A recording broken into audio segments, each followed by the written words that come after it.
Hi everyone! Today's video is about the 5 love languages. I'm your professor, Dr. Jennie Rosier. Let's get started.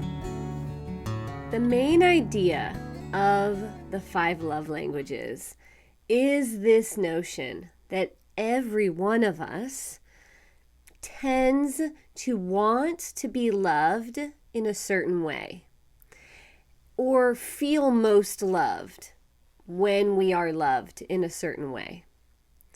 There are 5 of these love languages, and I'll talk about them in more detail in a few minutes. But basically, we all want to be loved in a certain way, and we actually tend to love other people in the way that we want to be loved. So if you grow up your whole life and physical affection tends to really make you feel fulfilled and make you feel loved by other people, then that probably means that you tend to communicate physical affection with someone when you are trying to tell them that you love them. And so the key here to understand is that we all have different love languages. Some of us have one really distinct love language. Some of us have 2 or 3 major love languages. And then we have, other ones that are kind of important to us. And then sometimes we have ones that are really not important to us at all. Our love languages can change throughout our life experiences. They are not at all set in stone, and they might even change from the type of relationship that you're in. So I think that some people might have one love language when they're in romantic relationships, and then a different love language with their family members, like their parents, or even another different love language when they are with their friends. And so we have these love languages. The way that we love other people tends to be the way that we actually want to be loved or feel the most fulfilled by. And so it is not vital that you and your partner have the same love language. I mean, I guess that could be helpful if you did. But instead, it's really important that the two of you take the time to become in tune with one another and figure out what each other's love language is. And so once you can figure out what your partner needs from you to feel fulfilled, to feel loved, to feel content and secure in the relationship, you can begin to speak your partner's love language. Sometimes this is really difficult though, right? If you do not like physical touch and your partner's love language is physical touch, you got to make a decision here. You need to either work really hard to communicate physical touch love with your partner, or you have to figure out a way to do it, or you're going to have to maybe end it if you just can't bring yourself to love another person in that way. The interesting thing about love languages is that you have the ability to figure out your partner's love language just by paying attention, spending a lot of time with them, becoming in tune with who they are and what they like and what they dislike, or you could just directly ask them. Love tanks are a really important concept in this book. A love tank is this idea that we all have this emotional tank inside our body and we want it to be filled. And the way that our love tank is full is by being loved by people around us in the way that we want and need to be loved. So in the way that is in line with our love language. This should, let's just think about your friends for a minute. So this should be kind of clear. I'm sure you have some friends who love you in and it's in line with your love language. So if your love language is receiving gifts, then you might have a friend who does that a lot to show that they love you, and you tend to feel more fulfilled, happier, when you have just spent time with them, or even when you're thinking about them. The reason that you likely feel that way is because they've filled your love tank. Whenever our love tank is really low, when we are not feeling like we are loved, it can create problems in our romantic relationships, our friendships, or our family relationships. And so if you're in a relationship with someone, a romantic relationship with someone, and you really care about making them feel fulfilled, making them feel like their love tank is full, you have to learn to speak their love language. And if it kind of feels like maybe they're not feeling very loved by you, you're going to have to amp it up and start communicating with them in a way that is in line with their love language. I don't know what your love languages are, but for me, it's acts of service. And I can tell you that that's my main love language, is that when people do things for me, especially things that alleviate some of my stress, make dinner for me, and my family. One time when I was pregnant with one of our children, I was on bed rest, and lots of our family and friends made us dinner almost every night for weeks and weeks. That was in line with my love language. If you can, my husband fills my gas tank for me. I haven't been to a gas station and actually pumped gas, and I don't know how long it's been. He always fills my gas tank for me, and that makes me feel loved. Now, if he didn't understand that and he only spoke in his love language, which is words of affirmation, I like words of affirmation, but it's not at the top of my love language list. I might feel not that loved by him, where he might be feeling like, I'm telling her all the time I love her. I'm telling her I think she's wonderful. I'm telling her I think she's beautiful. I'm telling her that I love having her in my life. I don't understand why she feels unloved. Well, it's likely because my love language is not his love language. And so my husband and I have been together since 2020. Since 2000, for 20 years, this past June in 2020. It was 20 years. We got married in 2007, but I just can't let go of those 7 years of dating, if you know what I mean. So we've been together for 20 years, and it took us a long time to figure out each other's love languages. And I didn't read this book until I was about five or seven. Maybe it was right around where we got married. And it was like a major light bulb went off in my head. I couldn't even believe that this was totally the cause of many of our conflicts, many of the times where I wasn't feeling totally loved by him. He was doing a bunch of things that were in line with his love language. They just weren't in line with mine, and vice versa, where he would say, I'm not really feeling that loved for you. It's because I wasn't affirming him. I wasn't telling him I was thankful for him and grateful for him and loved him and thought he was handsome and blah, blah, blah. And that just wasn't in my nature to do that often.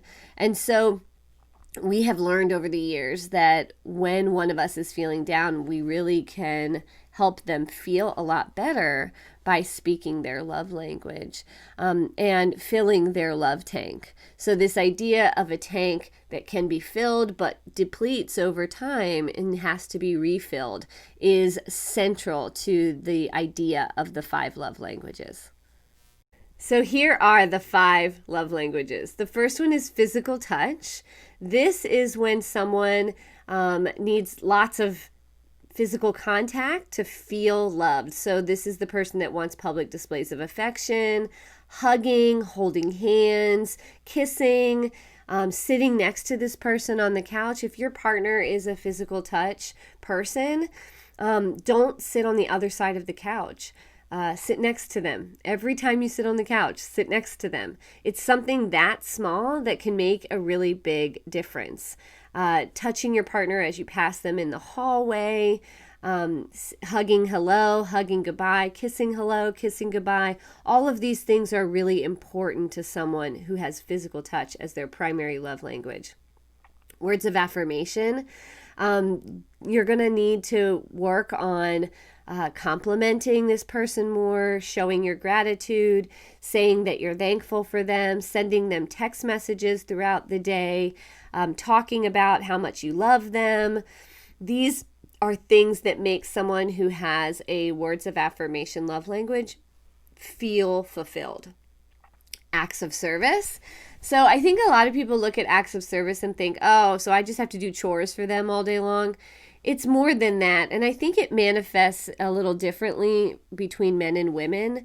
So when women have acts of service as their primary love language, women tend to take on a lot of chores, stereotypically, tend to take on a lot of chores in the household. And so doing things like that, like chores, tend to be really meaningful for a woman who has acts of service. But men, where they might not, if they have acts of service, they might not have a laundry list, you like that pun, a laundry list of chores in the house. And so if for a partner to do for them. And so what might be beneficial instead is something like, oh, do you want me to schedule your doctor's appointments so that you don't have to do that? Or, oh, you wanted to order this thing online, I'll order it so that you don't have to do it. Do you need help? Like if you guys are in college, do you need help studying for your test or help writing your paper? Something like that. Just these like small tasks, or cleaning their room for them. For men and women, making the bed, just little things. When you have children, when you're older, one parent taking the kids so that the other parent can have some quiet time, that is definitely an act of service that is very helpful to the other parent, whether they're male or female. The fourth love language is called gifts. And I think that some people look at this as, oh, well, if gifts is your love language, then you must be really superficial and materialistic. I beg to differ. So while gifts is at the bottom of my love language list, I think that what gifts does for the person who's receiving the gifts, it's less about the gift. Sometimes it's about the gift. Let's be clear. Sometimes it is. But it's less about the gift and more about the idea that when you weren't with them, you were thinking about them. And that's the feeling that makes a person who has this as their primary love language feel loved. It's that idea that when you weren't with me, you were thinking about me, and then you got me this thing to show me that you were thinking about me. Or when you were not with me, something reminded you of me, and that's really sweet. And so gifts is not always about the actual gift. So it doesn't have to be these like grandiose gifts. It can be just something really small, like, oh, I was at the grocery store and I saw there's these new Kit Kats, and I know you really love Kit Kat bars, so I wanted to get you one for you to try it, right? Something really small can be a gift. Again, it's not about how much the gift cost. It's about the idea that when you weren't with them, they were thinking of you. Quality time is the fifth love language.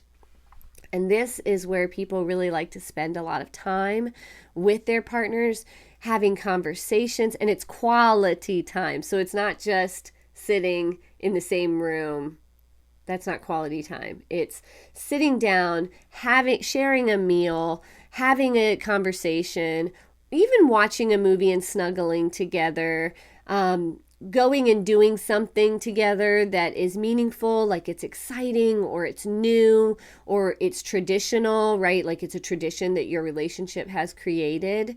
Doing something that makes people feel connected to each other is the idea of quality time. So giving your partner your undivided attention is really, really important if this is your partner's love language. Okay, so I am going to ask you guys to tell me your favorite quotes.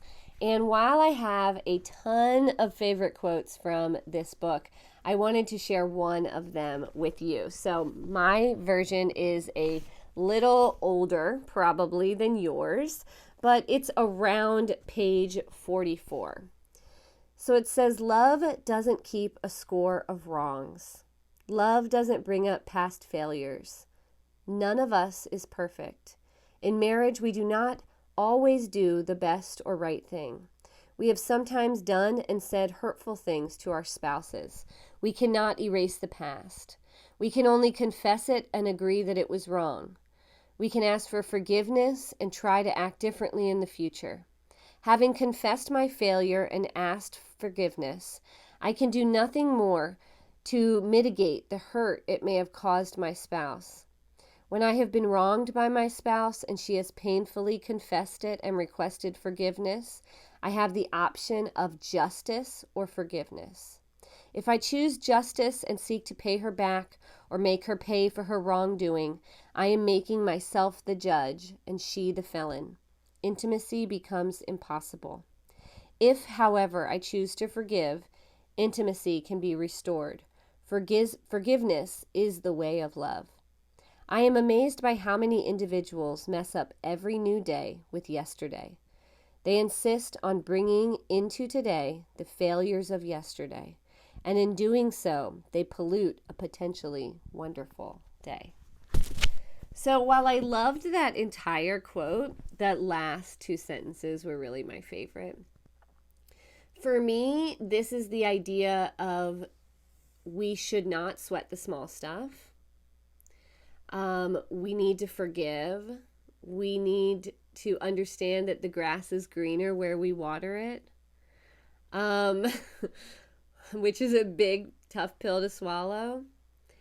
And that we have to let go of things sometimes in order to move forward. It doesn't mean that you have to forget something that your partner has said. But holding on to it is not only terrible for your relationship, but it's unhealthy for you. It's going to hurt your heart. It's going to hurt your brain when you are holding on to all of this negativity. You don't need to forget that your partner said it or your partner did whatever they did. But if the relationship is important to you, and if you're married, hopefully it's important to you, you need to move past it. You need to figure out a way to move past it, forgive your partner, and not let it ruin the future. Not let the mistakes of the past ruin the present or the future. That's very, very hard. But for me, that is one of the bigger lessons of this book, and one that I work really hard, sometimes successfully, sometimes unsuccessfully, at doing in my own marriage. What is the take-home message? For me, the take-home message is about empathy. It is about understanding your partner's perspective. Understanding that your partner likely speaks a completely different love language than you. And it's about not just empathy. So it's this idea of empathy, and it's about being committed to making it work. I want to be very clear that I am in no way, shape, or form saying that you should be in a relationship where you are 100% unhappy, or an abusive relationship, or a just really terrible relationship. I am not saying that at all. What I am saying, though, is that if this person is worth your time and energy to be in a committed relationship with them, or to be in a marriage with them, you need to do everything you possibly can to make it work before you call it quits. And sometimes all you need to do is speak their love language. Sometimes this idea of feeling unloved in your own relationship, in your own marriage, boils down to your partner is not speaking your love language. Can you imagine if really all you need is your partner to compliment you once or twice a day, to tell you that they love you a couple times a day to feel fulfilled, and all your partner is doing is the dishes, the laundry, the vacuuming, and they're wondering why you don't feel loved? I'm doing all this stuff for them. If that person who was doing all this stuff for them knew that they didn't have to do all those damn chores, good gosh, but also that really what their partner needs is for you to tell them you love them every day. Tell them you like them every day. And that is what makes them feel fulfilled. That is what makes them feel loved. That is what could save your marriage. I think it's important to just really think about this as a exercise in empathy and an exercise in commitment. Well, that's a wrap. I'm Dr. Jennie Rosier, Associate Professor of Communication Studies at James Madison University. I'm also the director of the RLH Project. You can find me on Instagram at Relationships Love Happiness or on Facebook at /Relationships Love Happiness. Thanks for watching.